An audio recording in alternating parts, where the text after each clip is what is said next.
Se rencontrer, se parler. Appel sur l'actualité est à Bamako. Juan Gomez.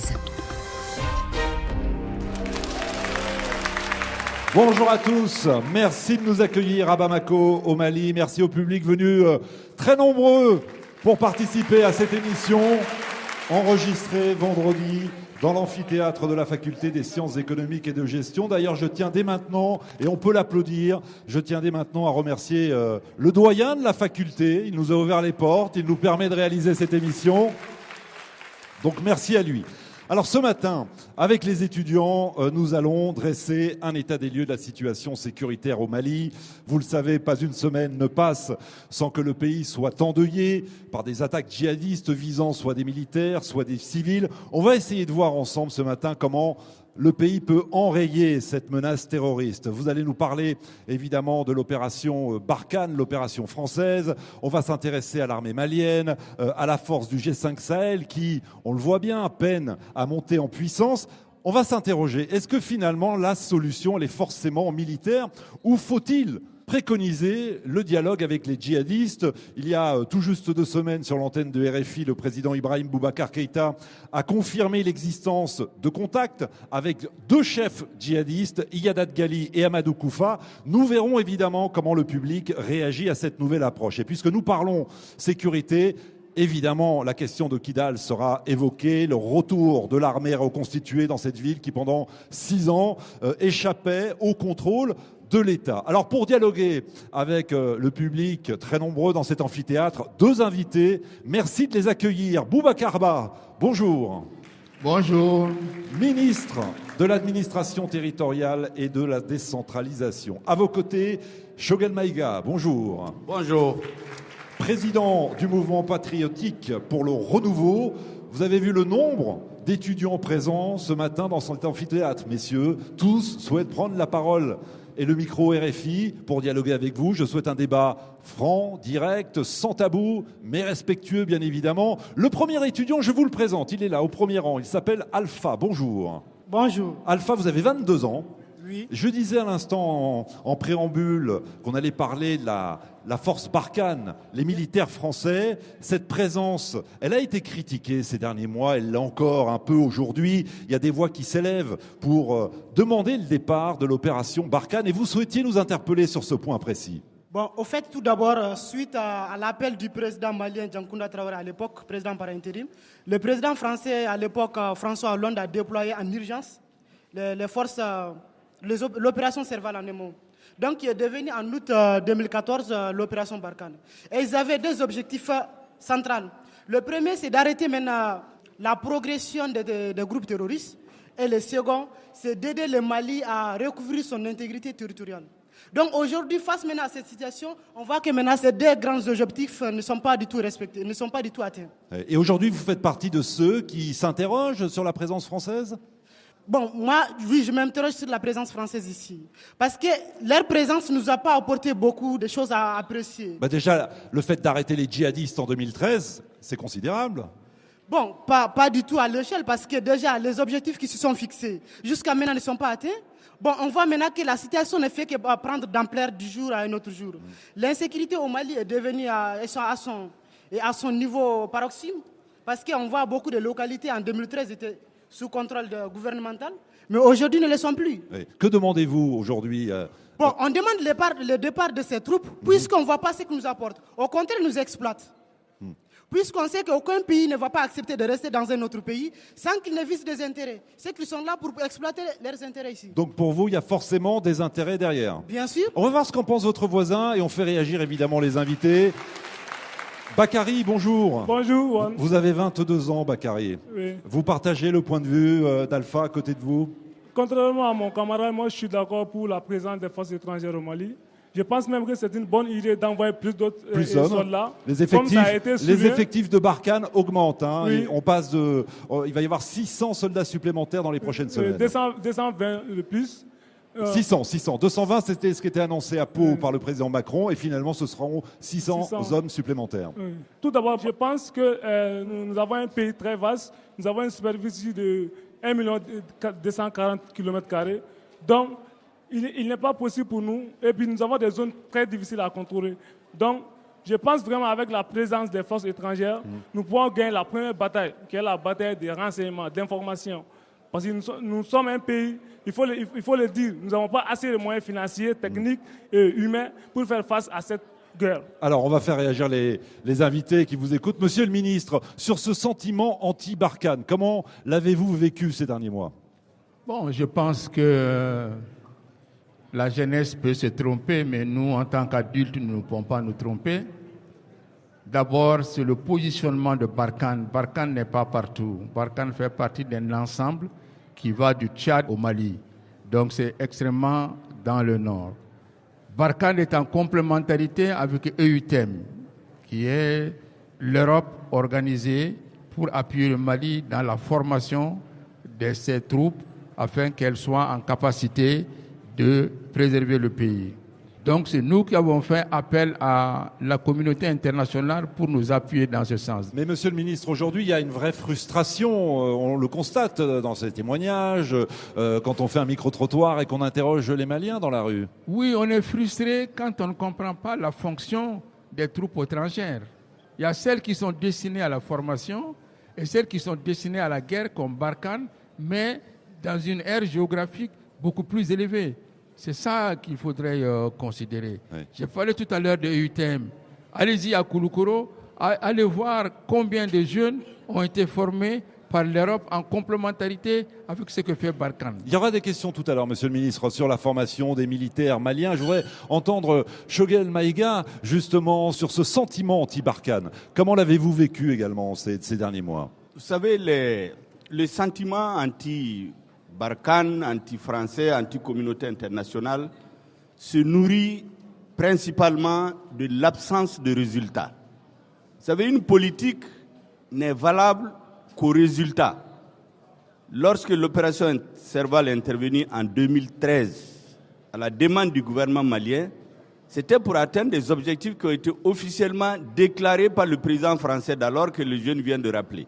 Détruire le terrorisme, c'est les termes de Hollande, aider le Mali à recouvrer l'intégrité de son territoire. Les deux objectifs n'ont pas été atteints en 2016. Et Serval s'est mis en Barkhane à l'insu des Maliens, parce qu'on ne sait pas à quel moment la décision a été prise. On sait que Serval est intervenu à la demande des Maliens, oui. Mais Barkhane est venu comment? Et c'est le manque de résultats qui fait qu'aujourd'hui, les Maliens se sentent frustrés. Et je termine par autre chose, c'est que pourquoi on est à cette situation? Parce que précisément, il y a eu un sentiment chez les Maliens qui a un double jeu, un double langage. Parce que c'est l'empêchement de l'État malien de recouvrer l'intégrité de son territoire qui a créé un sanctuaire à partir duquel les terroristes sont allés se préparer pendant 2 ou 3 ans pour après attaquer tout le reste du pays. Choguel Maïga, je voudrais qu'on écoute le ministre justement. Un double langage de la part des autorités maliennes? Je ne pense pas qu'il y ait eu un double langage.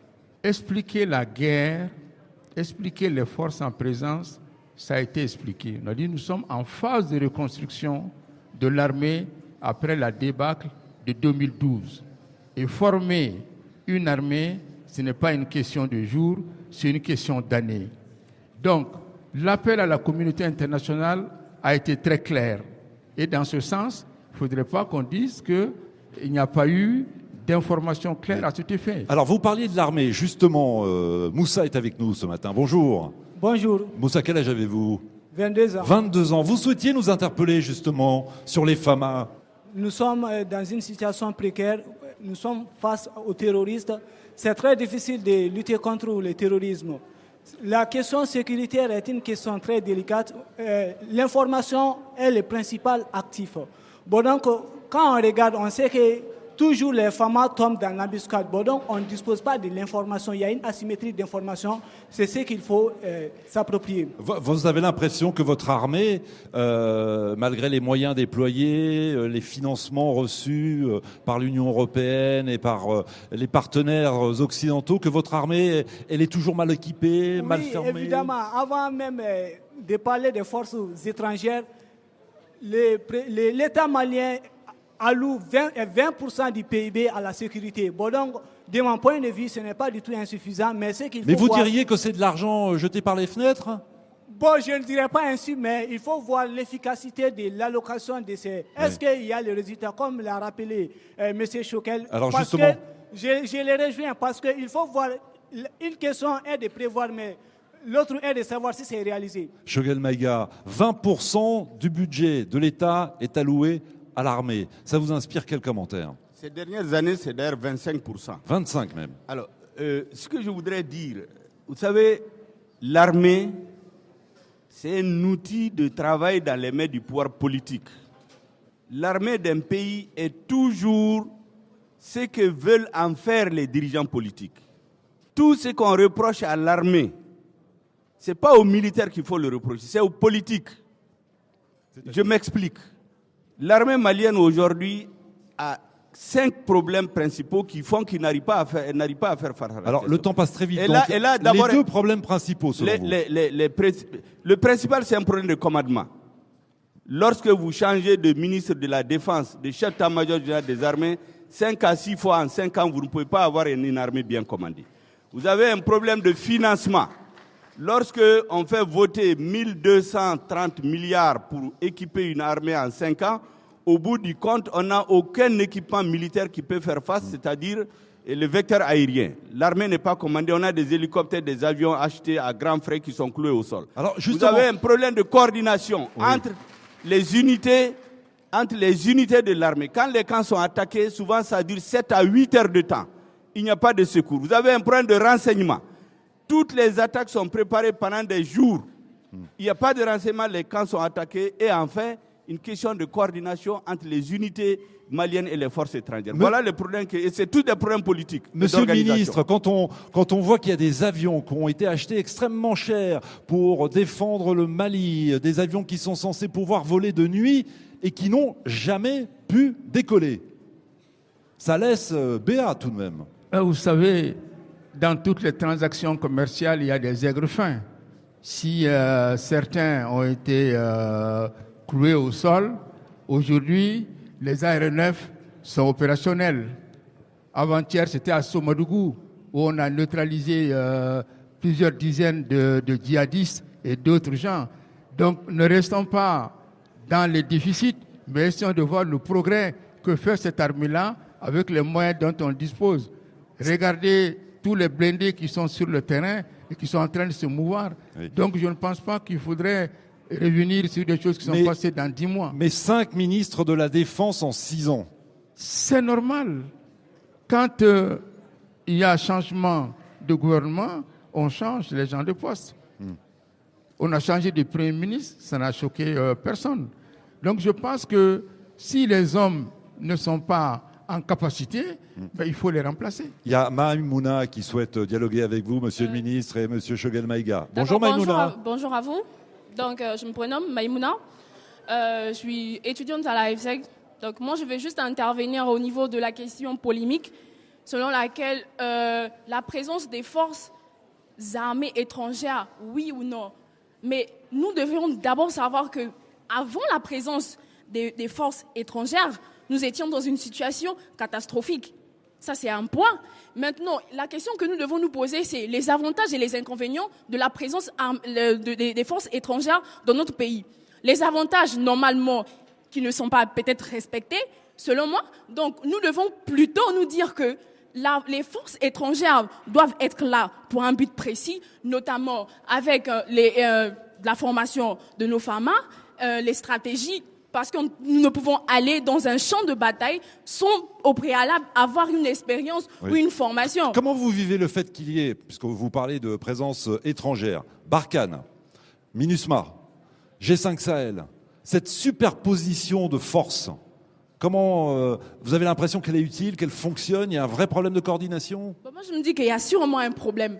Voilà. Voilà pourquoi je parlais des avantages et des inconvénients. Parce que si déjà les populations se mettent et se lèvent un matin et se mettent à dire bon non, on ne veut pas, ils n'ont qu'à partir, c'est parce qu'il y a un problème. Vous seriez prête, vous, à manifester pour dire il faut que les forces étrangères partent? Bien sûr. En fait, moi, je ne suis pas comment dirais-je, je ne prends pas parti des deux.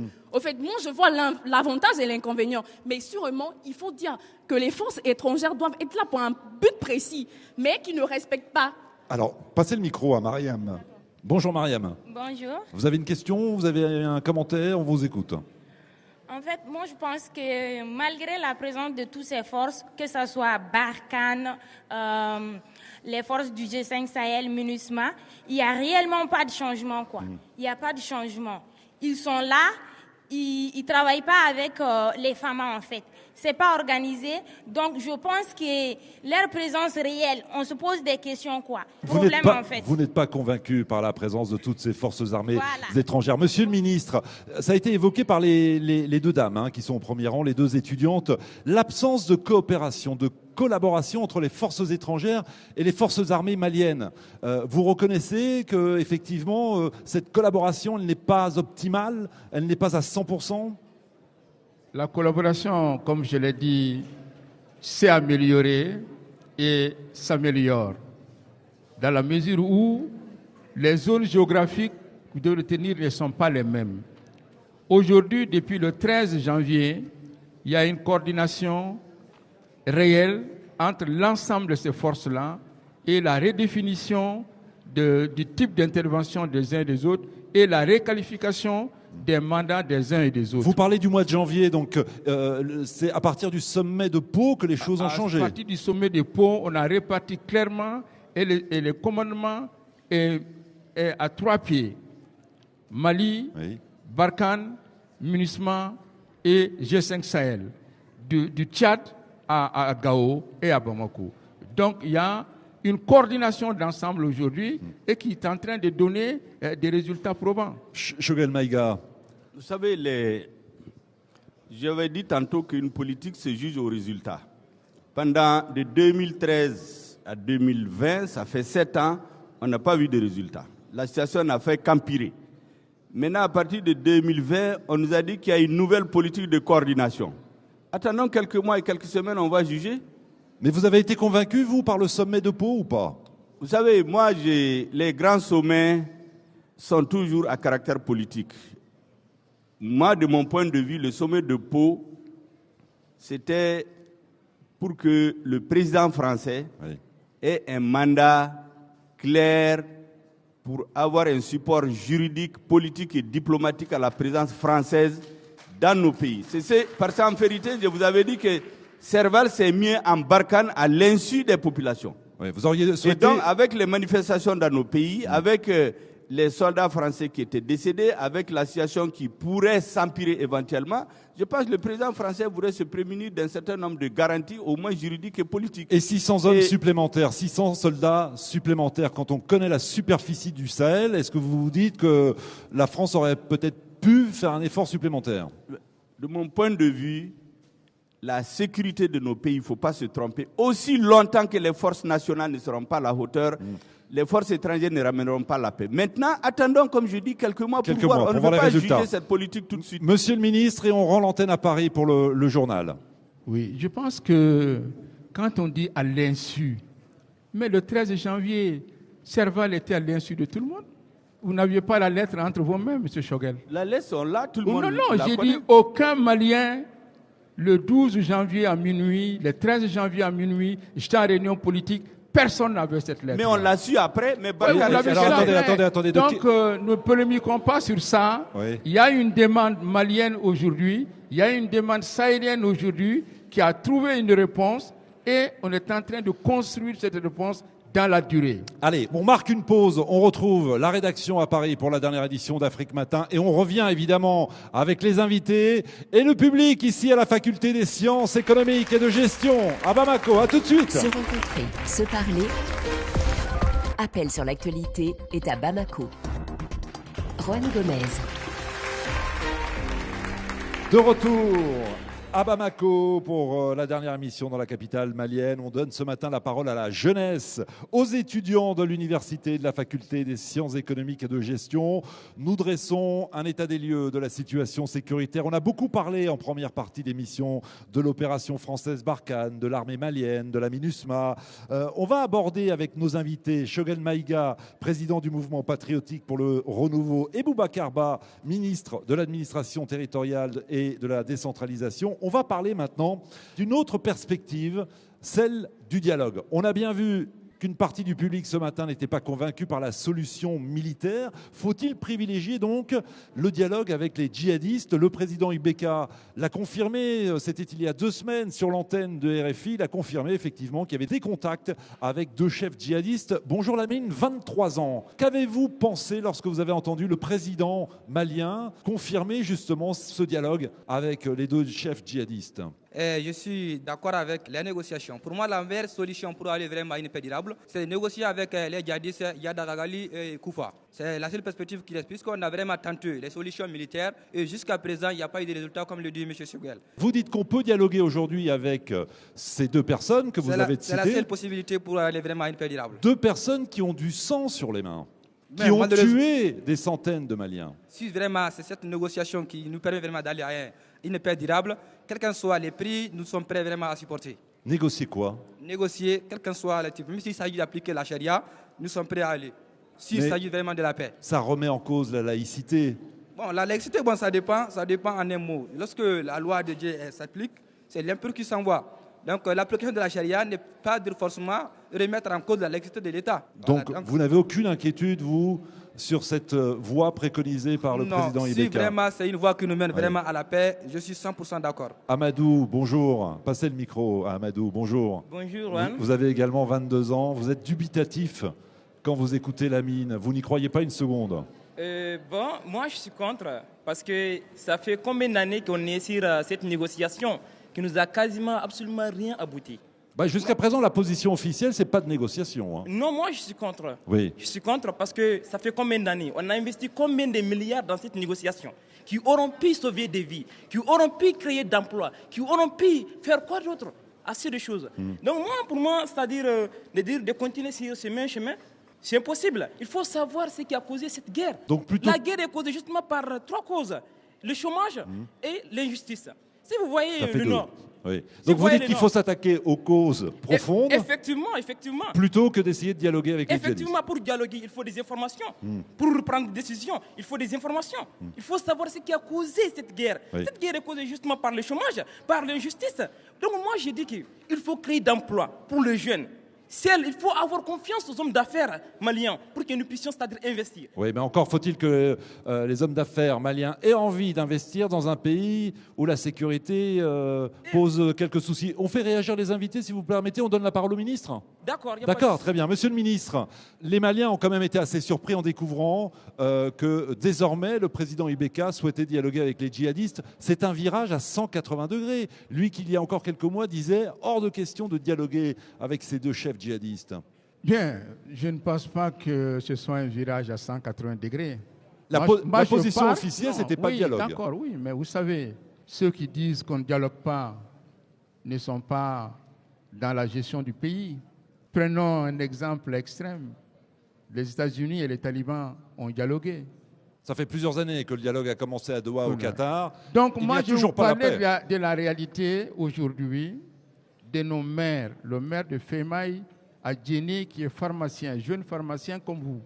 Il a dialogué pour que l'école de Femaï fonctionne, reste en fonctionnement pour les enfants et les femmes de Femaï.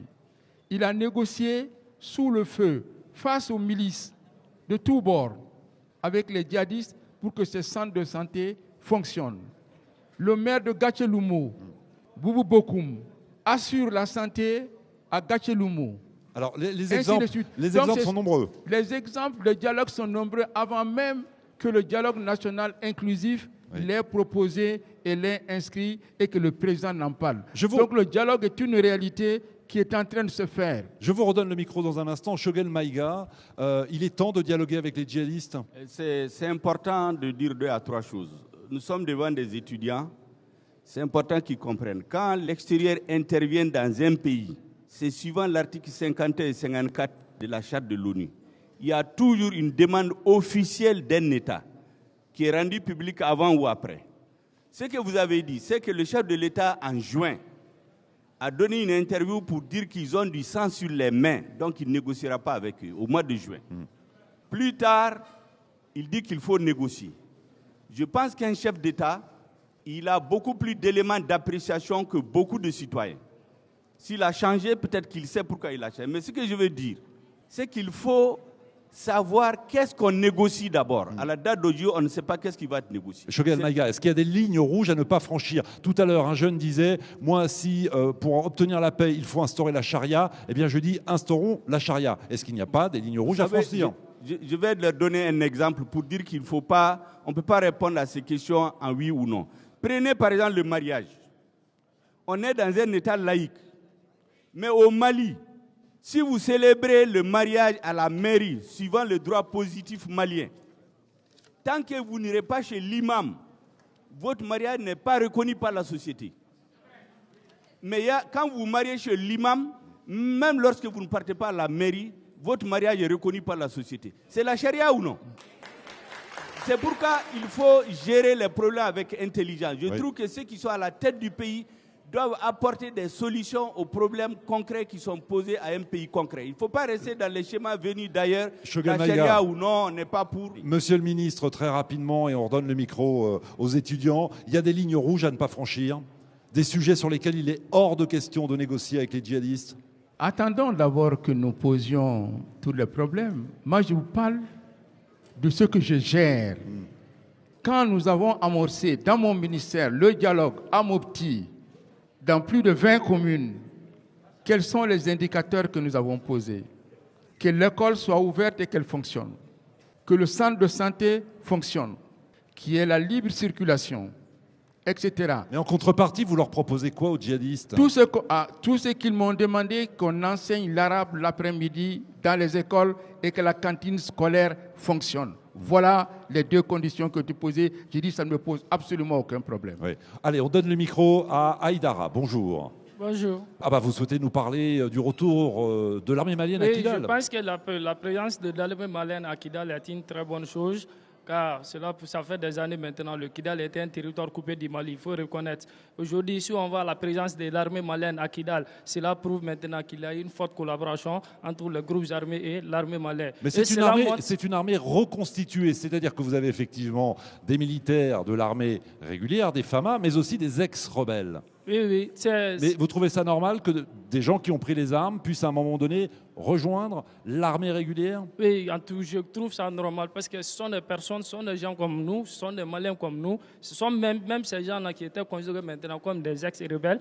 Mais si ces gens-là veulent intégrer maintenant, si ces gens-là veulent la paix maintenant, pourquoi ne pas aller négocier? Et cela prouve aussi que le processus de paix et de réconciliation est en marche. Enfin, est en marche. Je rappelle que l'accord d'Alger a été signé en 2015. Il est temps qu'il soit en marche. Oui, il est temps que le processus soit en marche. Vous donnez le micro à votre voisin Aliou. Bonjour Aliou. Bonjour. Ça a été une image forte, le retour de l'armée malienne à Kidal, pour vous? Une image forte, mais surtout une image qui, à mon sens, ne respecte pas déjà, comme vous parlez de l'accord tout à l'heure, les dispositions prévues par l'accord, parce que l'armée, elle est une seule armée, elle ne saurait être constituée d'autres unités qui portent une autre étiquette. Donc une armée qui est escortée par des unités de la MINUSMA, qui, avec d'autres forces rebelles, entre guillemets, ou encore des forces non régulières. Donc c'est un retour à Kidal à caractère folklorique, à mon avis, qui ne porte pas son sens. Soit on est militaire malien. Vous avez dit quelque chose de très intéressant. Une armée qui revient à Kidal, mais cette armée, pour revenir à Kidal, a besoin d'être escortée par les casques bleus. Par les casques bleus, oui. Ça dit quoi de l'armée malienne? Ça dit de l'armée malienne, mais je ne veux pas directement parler de l'armée malienne, c'est parce que l'armée malienne suit une stratégie politique, donc décidée par les politiques. Peut-être que c'est, comme le dirait Macron, c'est de la poudre de perlimpinpin pour dire les bailleurs de fonds, les partenaires du Mali, nous sommes à Kidal, mais le contenu et la contenance n'y sont pas, parce que l'accord a prévu que 60 jours après la signature de l'accord, l'armée reconstituée est, mais à condition que les groupes armés soient cantonnés. Donc là, on ne peut pas parler d'armée reconstituée parce que les groupes ne sont pas cantonnés et n'ont pas suivi un processus donc, de réintégration dans l'armée. Donc pour vous, et je reprends vos propos, tout cela, c'est du folklore. C'est complètement du folklore. Monsieur le ministre, le retour de l'armée reconstituée à Kidal, image forte, symbolique, diffusée à la télévision, reprise quasiment dans le monde entier, mais c'est une armée qui, pour arriver à Kidal, a besoin d'être escortée par des casques bleus. Écoutez, dans cet espace comme sur l'ensemble du Mali, nous faisons face à deux groupes djihadistes très importants, hyper armés, Tout le monde se souvient d'Indeliman. Daesh d'un côté, Al-Qaïda de l'autre côté. Mettre 300 hommes en route, tout seul, on ne se permet pas de prendre des risques inutiles. Oui, il faut être dans la gestion pour comprendre cela. On peut parler de folklore quand on est confortablement installé dans un fauteuil à 1000 km des théâtres d'opération. Je crois qu'il faut respecter la vie de ceux qui sont là-bas. Il faut respecter l'ensemble des fonctionnaires maliens qui sont à Kidal depuis toujours et qui n'ont pas quitté. Ce sont les directeurs régionaux, ce sont les enseignants, ce sont les agents de santé qui sont là-bas avec le gouverneur à Kidal. Si c'est ça du folklore, merci pour le folklore, au moins on aura réussi. Merci. Shogel Maïga. Je crois que la question que vous avez posée d'une armée qui s'est fait escorter par des armées étrangères sur son propre territoire, je pense que la réponse qui vient d'être donnée, elle montre exactement l'état d'esprit au Mali. C'est que tout le monde pense qu'on ne peut rien faire sans l'extérieur. Et je pense que c'est l'un des grands problèmes que nous avons. Deuxièmement, supposons même que l'armée reconstituée arrive à Kidal. C'est pour faire quoi? C'est pour être cantonné. Aujourd'hui, on a une situation où vous avez l'armée régulière qui est cantonnée et vous avez les mouvements armés qui ont leur armée à Kidal. Eux, ils patrouillent, ils font ce qu'ils veulent. L'armée nationale cantonnée sur son territoire, ça pose quand même problème. Oui, alors excusez-moi, Shogel Maïga, monsieur le ministre s'inscrit en faux, il répond et on vous donne donne le micro. Je veux dire simplement que, concernant l'armée dite reconstituée, moi personnellement, j'attends de voir. Il y a énormément d'interrogations qu'on doit se poser. On a déjà fait les intégrations, mettre beaucoup de gens dans l'armée, on l'a vécu. Attendons 6 mois. Ça veut dire quoi? Ceux qui dirigent, Shogel Maïga, ça veut dire qu'aujourd'hui le Mali ne tire pas les leçons du passé. Vous avez raison de rappeler qu'en 92, en 2011, l'armée a intégré des ex-rebelles. Ça n'a pas fonctionné à l'époque? Monsieur le ministre. Je crois que le Mali ne commet pas les mêmes erreurs. Quand on me dit qu'il y a les mouvements, mais qu'on me montre des images, les mouvements en train de se balader sur le terrain. Je pense quand même qu'il y a une question de probité. Il faut respecter ces femmes et ces hommes qui sont à Kidal, qui sont à Gao, qui sont à Menaka aujourd'hui, qui sont à Tessalit, qui sont partout. Et vous dites qu'il y a des mouvements qui se baladent. Mais où sont ces mouvements? N'oubliez pas aussi que l'ensemble des mouvements, ce n'est pas quelque chose d'homogène. À côté de ceux qui sont armés, et vous avez le Gacha, vous avez la plateforme. Vous avez d'autres groupes, vous avez les groupes armés pro-gouvernementaux qui sont tous des républicains, je les appelle des républicains. Ouais. Ce sont ces républicains qu'il faut respecter et qui sont sur le terrain. Alors si vous avez la preuve qu'il y a une autre armée, un autre mouvement qui se fait, amenez la preuve. Monsieur le ministre, je vous présente Awaou. Elle a 20 ans, elle souhaite dialoguer avec vous. Bonjour Awaou. Bonjour Juan. Et dialoguer également avec Shogel Maïga. Bonjour messieurs. Moi, je voudrais vous parler du cas de la localité d'Ogosagou. Je trouve quand même aberrant qu'une localité qui est sujette à des problèmes de sécurité pendant plusieurs années et qui a aussi eu à faire à un grand massacre le 23 mars 2019. 150 civils tués il y a quasiment un an jour pour jour. Exactement. Dans cette localité du centre du Mali. Exactement. Et que cette localité soit encore sujette à ce même genre de massacre il y a tout juste une semaine. On se demande qu'est-ce que l'armée fait pour sécuriser cet endroit. Parce qu'il ne faut pas mettre ce problème-là qu'à deux seules ethnies. Ça n'arrive pas qu'aux autres.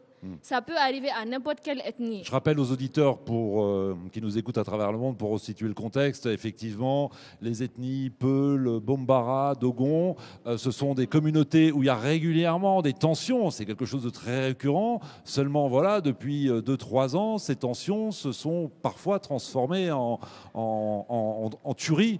Et l'exemple que vous citez effectivement de la localité d'Ogosagou en est la preuve. Monsieur le ministre, c'est vrai que les Maliens ont du mal à comprendre comment ce qui s'est passé il y a un an peut se reproduire 12 mois plus tard. Où est l'armée? Que fait-elle? L'armée n'est pas comme un essaim d'abeilles. L'armée a des positions qu'elle occupe, elle se déplace.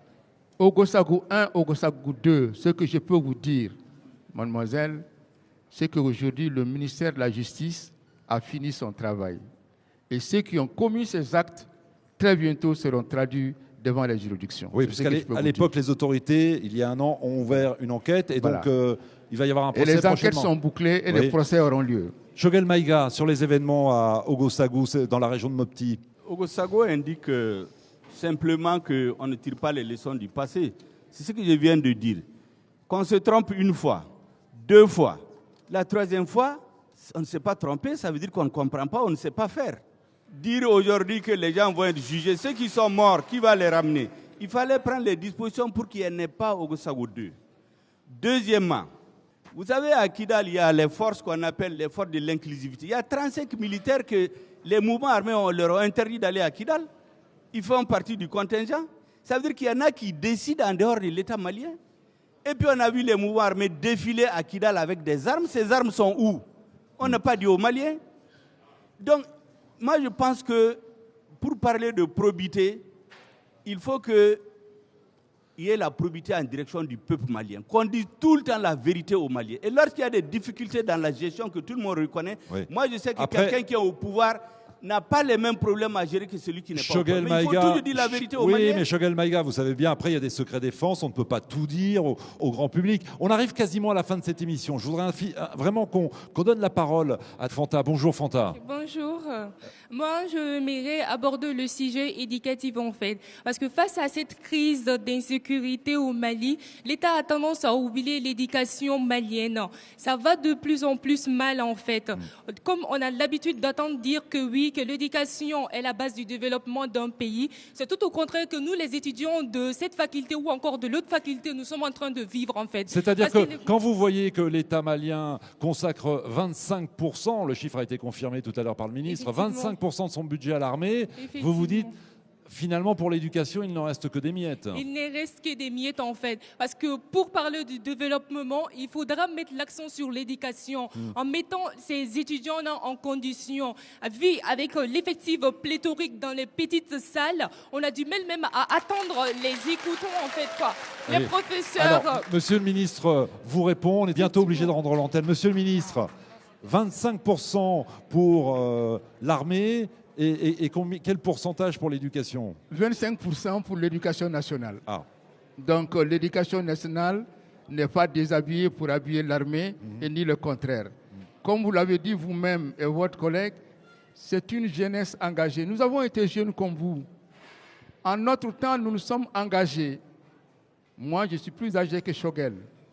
Mais j'étais lycéen en 1960. Et nous étions là pour accompagner le régime de Modibo Keïta. Nous étions là pour soutenir Lumumba. Nous étions panafricanistes à votre âge. Donc, si vous dites l'engagement, c'est sur cela, c'est d'aller à l'information et de pouvoir s'assumer et s'engager. Et tout est dans l'engagement. Choguel Maïga, la conclusion. Je pense que le fait que les jeunes posent leurs problèmes, ça se comprend. Mais je voudrais qu'ils comprennent que la sécurité, le premier besoin d'un homme, c'est d'abord sa sécurité. S'il y avait des hommes armés autour de ce bâtiment, on ne serait pas en train de nous réunir. Donc lorsqu'un gouvernement met l'accent sur la sécurité, on peut exiger de lui qu'il s'occupe de l'éducation sans faire le parallèle avec ceux qui mettent dans l'armée. C'est le conseil que je voulais vous donner. Pour le reste, je n'ai pas les données que le gouvernement a maintenant, sauf à dire qu'un pays, c'est d'abord sa jeunesse et son avenir. Merci à tous les deux, Choguel Maïga, monsieur le ministre, Boubacar Ba, on peut les applaudir pour ce dialogue franc, sincère, sans tabou. Merci à vous tous d'être venus dans cet amphithéâtre. On sera de retour demain à Paris avec la formule habituelle, vos questions et vos réactions. Merci à toute l'équipe. On peut applaudir l'équipe, s'il vous plaît. Jessica Taïeb, Richard Ifono, Olivier Raoul. On salue également au passage nos correspondants Serge, Daniel et Coralie Piret. À suivre, Priorité Santé avec Caroline Paré. Bonne journée, à demain.